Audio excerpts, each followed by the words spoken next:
Tatlong bagyo ang binabantayan sa loob at labas ng Philippine Area of Responsibility.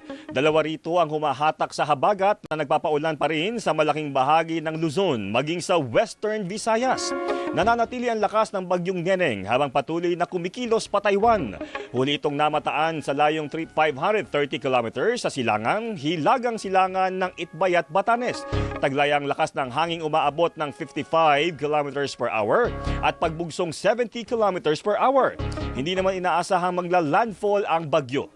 Samantala, nagpapalakas din sa habagat ang bagyo sa labas ng PAR na nasa kanlurang bahagi ng bansa at kumikilos patungong China.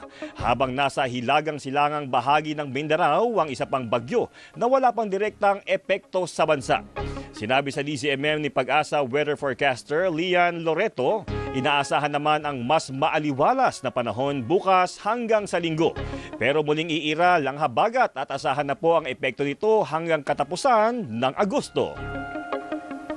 May tatlo tayong binabantayan na bagyo. Aasahan pa rin po natin itong panibagong bagyo na nasa labas pa ng ating PAR ay muling palalakasin ng ating habagat simula po next week, possible po by Tuesday. Based po sa ating latest projections hanggang end po ng August, tuloy-tuloy po yung epekto ng habagat sa ating bansa.